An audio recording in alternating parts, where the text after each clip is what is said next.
Petra, the invisible engineering that powered a lost civilization. Millions of people travel to Petra every year.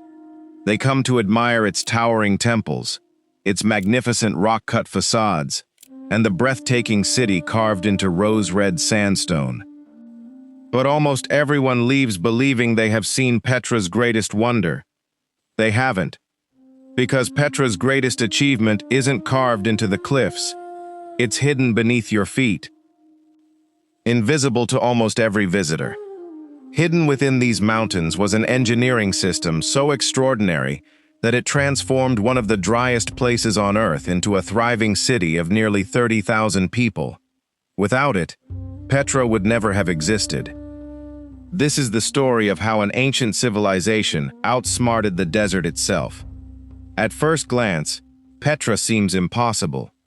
The city lies deep within the rugged mountains of southern Jordan, surrounded by steep cliffs, dry valleys, and an unforgiving desert. Rain is scarce, temperatures soar. For much of the year, water is almost impossible to find. Yet over 2,000 years ago, this barren landscape became one of the wealthiest trading capitals of the ancient world. Its streets were alive with merchants. Its markets overflowed with valuable goods. Its gardens flourished. Its fountains flowed. Travelers arriving after weeks in the desert found a city unlike anything they had imagined. But one question has puzzled historians, engineers, and archaeologists for generations. How did an ancient civilization build a prosperous city where survival itself seemed impossible? The answer wasn't hidden inside Petra's magnificent buildings. It was hidden beneath them. Long before Rome dominated the Mediterranean, before many of history's greatest empires reached their peak, a remarkable people, known as the Nabataeans, quietly built one of the ancient world's most successful civilizations. Unlike many kingdoms, they didn't rely on conquering vast territories. Their power came from trade. Their caravans crossed thousands of kilometers carrying frankincense, myrrh, rare spices, silk, precious stones, and luxury goods between Arabia, Egypt, the Levant, and the Roman world. Every caravan crossing the desert depended on one resource above all others: water. The Nabataeans understood something few others did. The desert wasn't their enemy. It was their greatest teacher. They carefully observed every valley, every canyon, every seasonal stream, and every storm. They learned where rainwater flowed, how flash floods formed, which rocks absorbed moisture, which canyons could channel enormous volumes of water, while others saw an unforgiving wilderness. The Nabataeans saw opportunity, but before they could build Petra into one of history's greatest cities, they first had to overcome a deadly force that still threatens the site today: flash floods. The entrance to Petra is known as the Sick. Today, millions of visitors walk through this spectacular narrow canyon to reach the city's famous treasury. It feels peaceful, almost timeless, but appearances can be deceiving. When heavy rain falls in the surrounding mountains, enormous volumes of water rush toward this narrow passage. Within minutes, the quiet canyon can transform into a raging torrent, powerful enough to sweep away people, animals, and entire structures. Even in modern times, flash floods have claimed lives here.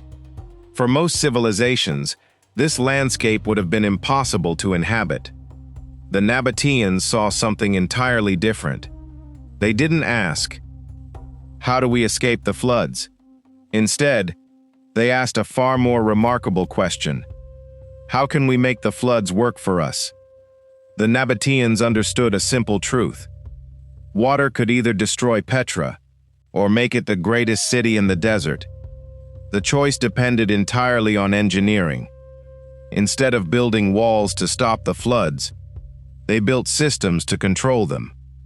Near the entrance of the Siku, they constructed a massive stone dam, but blocking the water wasn't enough. The real breakthrough lay hidden inside the mountain itself. Their engineers carved an enormous tunnel directly through solid rock. Stretching nearly 90 meters, this passage diverted raging floodwaters away from the narrow canyon before they could destroy the city. Imagine the challenge. No explosives, no electric drills, no heavy machinery. Only iron tools, careful planning, and generations of accumulated knowledge. It was one of the boldest engineering projects of the ancient world. Yet the diversion tunnel solved only half the problem. Protecting Petra was important, but surviving the long months without rain required something even more extraordinary. The floodwaters now had somewhere to go. The question was, where? Beneath the famous monuments, beneath the busy streets, and beneath the feet of every visitor, the Nabataeans created an invisible city. A city built not from stone, but from water. Across the surrounding mountains, they carved hundreds of channels into the sandstone cliffs, each one carefully angled. Too steep, and the rushing water would destroy the system. Too shallow, and it would stop flowing altogether. Every slope had to be almost perfect. Without modern surveying equipment, they achieved remarkable precision using observation, geometry, and experience passed from one generation to the next. As rainwater flowed through the mountains, these channels quietly guided it toward Petra's hidden reservoirs. Nothing was wasted. Every drop mattered. The water then entered one of the most ingenious parts of the system: hundreds of underground cisterns. These weren't simple storage pits. They were carefully engineered reservoirs. Before floodwater entered each cistern, it first passed through settling basins. Sand, mud, and debris slowly sank to the bottom. Cleaner water continued into the main reservoir. It was an elegant filtration system powered entirely by gravity. No pumps, no chemicals, no complex machinery, just brilliant engineering inspired by nature itself. The cool underground chambers also protected the stored water from the relentless desert heat. By reducing evaporation, the Nabataeans could preserve precious water for months after the rains had disappeared. In one of the harshest environments on Earth, they had created something priceless: security. Capturing water was only the beginning. Now they had to move it. Throughout Petra, engineers installed networks of terracotta pipelines. Each section was shaped to fit tightly into the next. Every connection had to be precise. A single leak could waste thousands of liters over time. The channels followed carefully calculated gradients. Gravity became their engine. Without pumps, water flowed naturally across the city, to homes. Public fountains, bathhouses, gardens, workshops. Even the wealthiest Roman cities would have admired such sophistication. The Nabataeans had accomplished something extraordinary. They had transformed gravity itself into one of their greatest allies. The Nabataeans hadn't simply solved the problem of survival. They had transformed survival into prosperity. Water changed everything. Where most travelers expected endless rock and sand, they found flowing fountains, shaded gardens, public baths, thriving markets, and a city alive with merchants from across the ancient world. Petra stood at the crossroads of some of history's most valuable trade routes. Caravans carrying frankincense from southern Arabia, fine silk from Asia, rare spices, precious stones, and luxury goods all passed through its gates. Every caravan needed food. Every traveler needed water. Every merchant paid taxes. Petra became wealthy not because it controlled an empire, but because it controlled the lifeline of the desert. Its engineers had turned one of nature's greatest obstacles into its greatest advantage. But no civilization remains unchanged forever. During the 1st century AD, the Roman Empire annexed the Nabataean kingdom. Petra continued to prosper for a time, yet the world around it was changing. New maritime trade routes allowed merchants to transport goods by sea more efficiently than by camel caravan. As trade shifted away from the desert, Petra slowly lost its importance. Then came earthquakes. Powerful tremors damaged buildings, roads, and parts of the city's sophisticated water system. Although many structures were repaired, Petra never fully regained its former prominence. Over the centuries, fewer caravans arrived. Markets grew quiet. Homes were abandoned. Nature gradually reclaimed the city. The civilization that had mastered the desert slowly faded into history.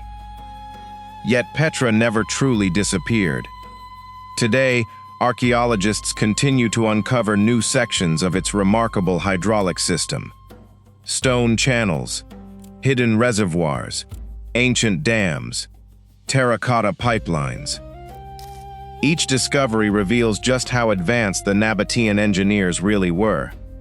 Their achievements remind us that great civilizations are not defined only by the monuments they leave behind, but by the ideas that made those monuments possible. For centuries, visitors have stood before Petra's magnificent stone facades and wondered how they were carved. But perhaps they were asking the wrong question. The greatest achievement of Petra wasn't the buildings. It was the invisible engineering beneath them, an extraordinary network of dams, channels, cisterns, and pipelines that captured violent flash floods and transformed them into life.